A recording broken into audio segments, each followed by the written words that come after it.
ഹരേ കൃഷ്ണ, ജയ് ശ്രീ രാധേ രാധേ. ഇന്ന് നമുക്ക് പൂന്താനം മുത്തശ്ശൻ എഴുതിയിട്ടുള്ള ജ്ഞാനപാനയിലത്തെ 4 വരികൾ ആദ്യം ഞാൻ ചൊല്ലാട്ടോ.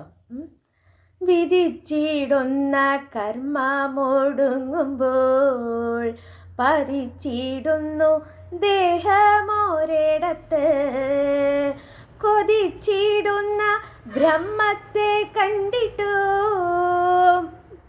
കുതിച്ചിടുന്നു ജീവനും അപ്പോഴേ. ഈ വരികൾ ചൊല്ലാൻ കാരണമുണ്ട് കേട്ടോ.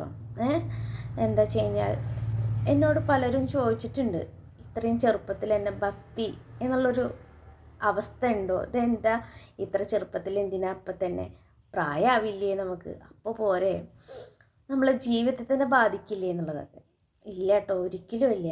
കാരണം നമുക്ക് ഭക്തി എന്ന് പറയുമ്പോൾ പൂർണ്ണ തൃപ്തിയാണ് ഭഗവാൻ തരുന്നത്.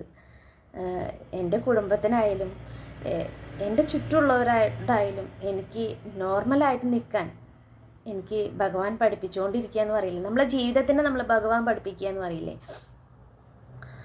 നമുക്ക് ആരോഗ്യമുള്ളപ്പോൾ, ആയുസ്സുള്ളപ്പോൾ, കാഴ്ചയുള്ളപ്പോൾ, കേൾവിയുള്ളപ്പോൾ, ശരീരത്തിന് ആരോഗ്യമുള്ളപ്പോൾ അപ്പോഴാണ് നമ്മൾ ഭഗവാനെ സേവിക്കേണ്ടത്. എല്ലാം നഷ്ടപ്പെട്ട് കാഴ്ച മങ്ങി, കേൾവി മങ്ങി, നടക്കാൻ വയ്യാതെ മറ്റൊരാളെ ആശ്രയിച്ചിരിക്കുന്ന സമയത്തല്ല ഭഗവാനെ വിളിക്കേണ്ടത്. അന്ന് നമുക്ക് നമ്മളെ മനസ്സിനെ കൺട്രോൾ ചെയ്യാൻ സാധിച്ചെന്ന് വരില്ല. ഭഗവാൻ തന്നെ നമുക്ക്, ഭഗവാന്റെ പ്രിയഭക്തനാണ് പരമശിവൻ എന്ന് പറഞ്ഞ ആദിപുരുഷനാണ്. അദ്ദേഹം നമുക്ക് പഠിപ്പിച്ചു തന്നിട്ടുള്ളത് എന്താ, ഗൃഹസ്ഥാശ്രമിക്കാണ്, എന്താ പറയുക, ഭഗവാനെ സേവിക്കാനും കഴിയുക എന്നുള്ളത്. ഉത്തമ ഉദാഹരണമാണ് ശിവ ഭഗവാൻ എന്ന് പറയുന്നത്. നമ്മളതിനെ പഠിപ്പിക്കുന്ന പാഠം തന്നെ എന്താ, കുടുംബം നയിക്കുന്നവനും ഭഗവാനെ സേവിക്കുക എന്നുള്ളതാണ്.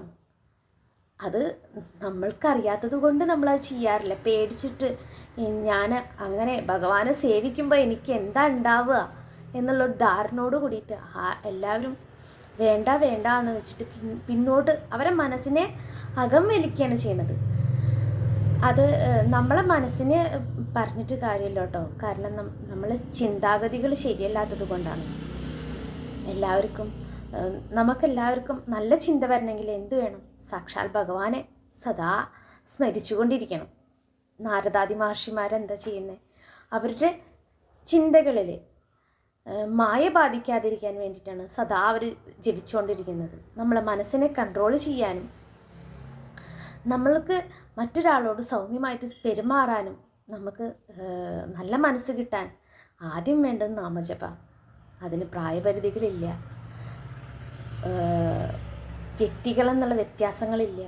സാക്ഷാൽ ഭഗവാനെ നമ്മൾ ഹൃദയത്തിൽ ഏറ്റുമ്പോൾ എന്താ ഉണ്ടാവണമെന്ന് വെച്ച് കഴിഞ്ഞാൽ സഹജീവികളോട് നമുക്ക് സ്നേഹം ഉണ്ടാവും, എല്ലാവരോടും സ്നേഹം മമതയൊക്കെ ഉണ്ടാവും.